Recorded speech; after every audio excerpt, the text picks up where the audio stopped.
Welcome back to another episode of ROC Boys Football. Today we're taking a look at the 2022 USC spring game notes. Game just finished up behind me right here. A lot of new faces to this USC program. We're going to talk a little bit about, obviously, the quarterback, how the chemistry looked, and how that offense looked under Caleb Williams and Lincoln Riley. And before we get into it, again, if you guys like the content, like talking about college football, the NFL draft, take a look at our channel. Consider subscribing to it if you guys do like the content. We are putting out a lot of videos, and the support has been absolutely phenomenal. Almost 850 subscribers on the channel. My brother and I love talking college football, and a lot of you guys have really enjoyed the content. In the comment section, we love chopping it up with you guys. Appreciate the support. Let's get into this USC spring game. And it obviously starts with Caleb Williams coming over from Oklahoma. And it's important to keep in mind, this kid is still, it's only his second year in college football. He's kind of thrown into the fire at Oklahoma with Spencer Rattler really struggling, but he looked really dialed in, specifically those first two drives. If you guys were watching the game, the ball's coming out quickly. Receivers are creating separation, and Caleb Williams is accurate and in command of the offense. I think the biggest thing I want to talk about is that Mario Williams, Caleb Williams connection. Obviously, both of them coming over from Oklahoma with Lincoln Riley to USC. Mario Williams, a top 100 high school recruit, also the same year as Caleb Williams. So you're going to have those guys for 2 more years in Southern California, but it is special. They connected with 2 touchdowns on the first 2 drives. Mario Williams a little smaller, so he's not necessarily like the Drake London type of receiver that USC was privileged to have last year, but he's a guy that is just extremely dynamic with the ball in his hands, creating separation. He has good ball skills, tracks the ball really well. And him and Caleb Williams, you can see have that chemistry. Something very, very exciting for USC fans. In a Pac-12 that is not been performing that well, I think USC has to be the favorites to win this Pac-12 conference and potentially make a push for the college football playoffs. They do have a lot of work to do building out this roster. Obviously, a lot of roster turnover. And Lincoln Riley said he's still going to attack the transfer portal over the summer and try to get more bodies in, specifically on that defensive side of the ball. Sticking to the running backs, or sticking to the offensive side of the ball, a couple more wide receivers that were standing out. Terrell Bynum, another transfer from Washington. I expect him to get a lot of targets. Brandon Rice obviously has some great genes. He's the son of Jerry Rice. He looked pretty good. Taj Washington, one of the few familiar faces in that offensive side of the ball. A transfer from Memphis a couple of years ago. He was one of the more dynamic guys on that USC team. Once Drake London went down with the injury, I believe he finished with over 600 yards last year. He's somebody who's very dynamic with the ball in his hands, and that's what OU like to do with Lincoln Riley. I think that's what you're going to see USC try to do is just get the ball in playmakers' hands in space and let them go to work. Saw a little bit of that today.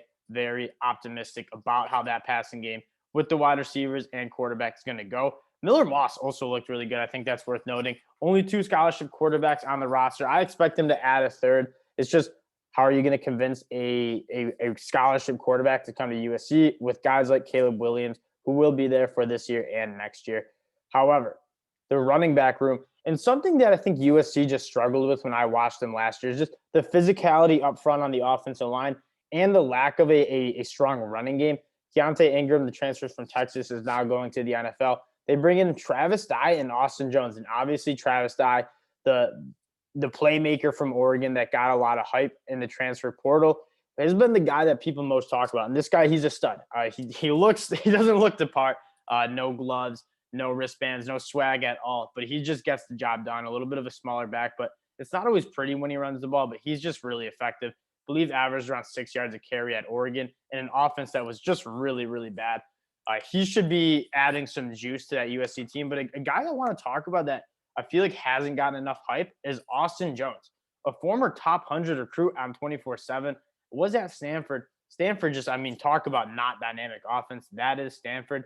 Austin Jones coming in, I expect him to get a lot of touches. He looked really good in the spring game in terms of coming out of the backfield, making plays, running between the tackles. He's a very complete back that I think will spell Travis Dye out really well. And Darwin Barlow, I believe the transfer from TCU also looked really good. This running back room is loaded. It has 3 guys that I think they're really comfortable giving the ball to. And they all looked really good. I thought the offensive line, probably the biggest struggle that USC had on offense last year with kind of all the moving pieces, was that offensive line. It just wasn't very physical. It wasn't very dominant. I think Lincoln Riley is going to try to get that going a little bit. Andrew Voorhees, a guy that I think will be the staple of that team in there at left guard. He's just kind of a mauler. He will be an NFL draft pick next year. He probably could have gone to the draft this year. But he's probably going to be their best player up front. They also have that center in Brett Nealon, who just doesn't really necessarily look the part. 6'2", 295 pounds. Looks a little undersized out there, but he started 29 games for USC. Was an honorable mention Pac-12 guy last year. He's going to be good. Nice to have some Going to be nice to have some familiar faces on the offensive side of the ball, especially with a really experienced center that Caleb Williams can come in, form that nice quarterback center relationship. But I think that's what USC needs to work on the most, and that's obviously what they had in the spring game. I mean, after the first two drives where Caleb Williams was airing it out, I think they wanted to show that established offensive run game, running the ball a lot downhill. The offensive line looked pretty good, I thought.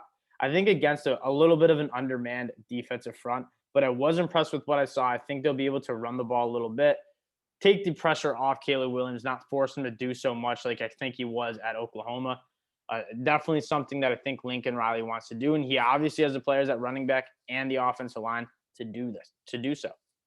Looking at the defensive side of the ball, this is where you're probably worried if you're USC. Now, you're not going against any crazy good offenses with like Oregon, UCLA. UCLA's got a decent offense, but the offense hasn't been great in the Pac-12.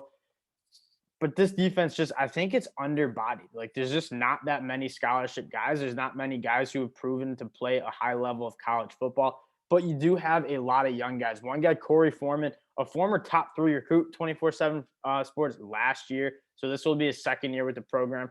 They were talking about him like he was some sort of like scrub when he accidentally hit Caleb Williams. It was just like kind of a love tap. I feel like the announcers, especially RG3, was giving him a little too much heat for it. The guy was just out there playing football.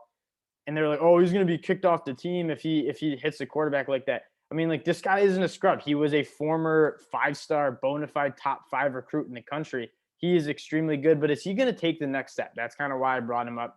I think one of the biggest things for USC on defense, which they struggled with, is that pass rush, getting pressure on the quarterback. Drake Jackson was really the guy that they looked to last year. He's obviously off to the NFL, and to be honest, the guy that didn't progress the way I expected him to after his true freshman year. I covered the NFL draft a lot. He was a prospect to watch. Before last year, he was supposed to be a top 15 pick. Just didn't really progress. Who's going to be able to provide some pass rush on that defensive side of the ball to be able to get off the field? Corey Foreman's a guy that you look to. Obviously, Tulia, I'm going to mess up his name. Tulia Tuipulotu was another guy that flashed, especially in run defense. Getting in the backfield a couple times today, making some plays. I think he's going to be he's kind of the leader of that defense. Brandon Pilley also looked really good. He's a redshirt senior. He's been there since the 2017 recruiting class. So this will be his 5th or 6th year with the program, but he's going to be a force on the inside. The linebacker room, obviously, I think it looked solid to me. Tackling pretty well. I think Shane Lee, the transfer from Alabama, is kind of going to be the lead guy on that. He's another guy who's a former top 100 recruit, has all the physical traits. He just struggled to see the field at Alabama because it's such a loaded linebacker room with guys like Henry To'oTo'o, who transferred in from Tennessee, Christian Harris, these guys who are bona fide NFL prospects. Shane Lee just struggled to find the field, similar to Drew Sanders, who ended up transferring to Arkansas. Doesn't mean he's a bad player. I think he might just benefit from a fresh start. Had a few good tackles today. I think he'll be kind of the leader on that linebacker unit. Railing Goforth, one of the few returning guys, also a guy to watch. Romello Height was also a guy that was kind of flashing off the edge as well. So a couple linebackers that you feel comfortable with, but I think that's a position group along with the defensive line that they're going to look to the portal after spring ball, see who's entering the portal, because you're going to start seeing a lot of guys hit the portal the next couple of weeks. Try to get a few more bodies in there who have proven commodities at the college football level to kind of just round out and give some depth to that defense that really just doesn't have a lot of bodies. Now, the secondary, people said on Twitter when I was kind of keeping up with the live Twitter chat about the USC game that they didn't look that good. I'm actually pretty optimistic on this group. They had a couple guys who didn't play, Xavier Alfred and Mecky Blackman, the transfer from Colorado. They both did not play. I expect them to both be starters. Kalen Bullock, he was flashing. He's got some range. He's got some long arms. got some serious speed. He actually went over, picked off Caleb Williams, ended up calling it back.